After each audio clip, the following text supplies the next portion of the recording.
વાત મહામંદિરની મહાતૈયારીઓની કરીએ। 22 જાન્યુઆરીએ અયોધ્યામાં રામ મંદિરનો પ્રાણ પ્રતિષ્ઠા મહોત્સવ છે, પણ 22 જાન્યુઆરી જ કેમ આ જ દિવસ પસંદ કરાયો?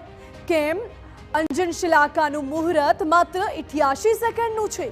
આવા અનેક સવાલો છે અને અમે તમને જાણીને ખુશી થશે કે મુહૂર્તને લઈને સલાહ આપનારાઓમાં અમદાવાદનો 21 વર્ષીય મુહૂર્ત શાસ્ત્રી પણ સામેલ છે, જેનું નામ છે વિશ્વ વોરા, જેની સાથે TV9 કરી ખાસ વાતચીત।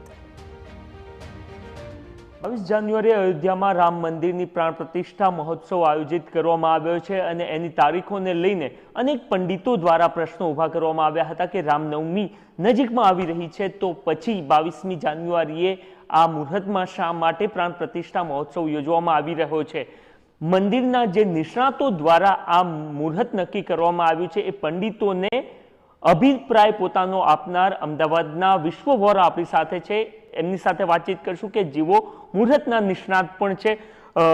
વિશ્વ શા માટે, કારણ કે પ્રશ્ન થઈ રહ્યા છે અનેક કે 22 જાન્યુઆરી શા માટે, તો એવું તો કઈ વિશેષતા છે આ તારીખની કે જેના કારણે 22 જાન્યુઆરી જ રામ મંદિરના પ્રાણ પ્રતિષ્ઠા માટે નિર્ધારિત કરવામાં આવી છે? મુખ્યત્વે જ્યારે પ્રાણ પ્રતિષ્ઠાના મુહૂર્તની વાત કરવામાં આવે તો આધાર તરીકે દિન શુદ્ધિ અને સમય શુદ્ધિની મુખ્યતા જળવાતી હોય છે। કયો દિવસ લેવો અને એ દિવસમાં કયો સમય લેવો? જ્યારે આપણે રામનવમીની વાત કરી 17 એપ્રિલ 2024ના રોજ રામનવમીનો શુભ દિવસ છે, પરંતુ એ દિવસ જે રાશિ સાથે, જે દિશા સાથે અને જે અનુકૂળ સંયોગો સાથે જોડાવો જોઈએ તે ન જોડાતા 22 જાન્યુઆરી નક્કી કરવામાં આવી છે।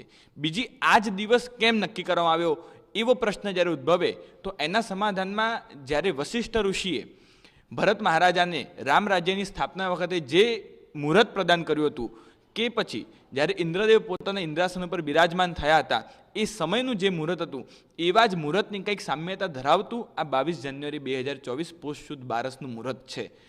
આ મુહૂર્ત ખૂબ જ નિર્દોષ, શ્રેષ્ઠ અને સૂક્ષ્મ પ્રબળતા ધરાવનાર મુહૂર્ત છે અને આ મુહૂર્તની અંદર મૃગશીર્ષ નક્ષત્રના સંયોગથી જે મધ્યાહ્નમાં અભિજીત નામનું મુહૂર્ત અને એમાં પણ જે 12:22 થી 12:33 દરમિયાન જે મેષ લગ્નની અંદર વૃશ્ચિક નવમાંશ, સ્થિર નવમાંશ શ્રેષ્ઠ કક્ષાનું આવી રહ્યું છે તેની અંદર થનારું મુહૂર્ત એ જેવી રીતે કંઈક જાતકનો જન્મ થાય અને એની જન્મકુંડલી એના આખા જીવન ઉપર અસર પાડતું હોય છે, તેવી જ રીતે આ સમયમાં, સૂક્ષ્મ સમયમાં થનારી પ્રતિષ્ઠા એ ભારત ઉપર, ભારતીય સંસ્કૃતિ ઉપર અને સનાતન ધર્મ ઉપર એક ખૂબ જ સચોટ અસરકારક થઈ રહેશે। તો અંજન શલાકા માટે માત્ર 88 સેકન્ડ અને એટલું જ આમ સામાન્ય સંજોગોમાં એટલું જ હોય છે કે પછી આ 88 સેકન્ડમાં જ એ વિધિ પૂર્ણ કરવાની રહેશે? જી, 88 સેકન્ડનું આ જે મુહૂર્ત છે તે નવમાંશના અષ્ટકવર્ગ દ્વારા નીકાળવામાં આવ્યું છે, જેના અંદર સૂર્ય, ચંદ્ર, ગુરુ, શુક્ર, શનિ વગેરે બધા જે મોટા ગ્રહો છે તે યોગકારક બની રહ્યા છે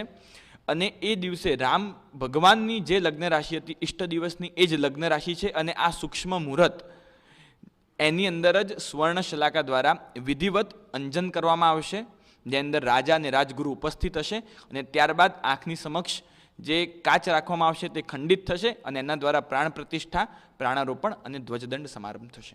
ઓકે, તો આ પ્રકારનું મુહૂર્ત કેટલા મતલબ શા માટે વિશેષ બનતું હોય છે? કેટલા સમયાંતર બાદ આ પ્રકારનું મુહૂર્ત મળતું હોય છે? એનાથી હકારાત્મક અસર સમગ્ર દેશ પર કેવા રીતની પડી શકે?